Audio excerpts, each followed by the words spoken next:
industrial e econômica, é tudo no que eu vou te dizer. Por exemplo, o setor do agro está usando máquinas inteligentes. Tá.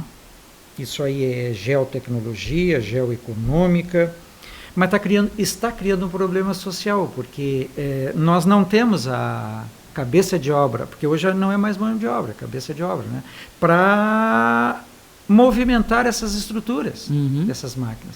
Então, a necessidade de um processo de investimento específico para qualificar o trabalhador. Trabalhador, né? Então, o processo ele cada vez enxuga mais. E aí nós entramos numa questão, né, da própria educação, do modelo de educação que se tem, né? Ele precisa ser repensado.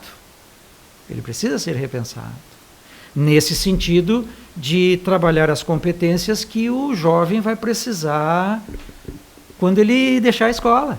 Claro. E a gente observa que, como a tecnologia ela avança mais do que a questão do trabalho na escola, a escola sempre vai estar atrás. E eu não digo a escola, eu digo a universidade. A universidade também ela está sempre na busca da nova tecnologia. Não é ela que produz, a empresa coloca essa tecnologia na universidade para ela desenvolver a sua produção. Então, assim, tudo está intrinsecamente ligado a esta questão da produção tecnológica, que é dos grandes grupos fora da universidade, que muitas vezes se aproveitam dessa massa cinzenta, desses cérebros dentro da própria universidade. A maioria das vezes, né? Sim, a maior parte das vezes. Porque daí entra a questão política ao mesmo tempo, né? Tudo isso é interligado, né? Na verdade, tudo é uma coisa só, né? Tudo é uma coisa só. Né? O interesse do grande grupo econômico, né? Que vai lá e banca a pesquisa, mas para bancar essa pesquisa ele vai precisar que tenha lá o curso tal e aí a política.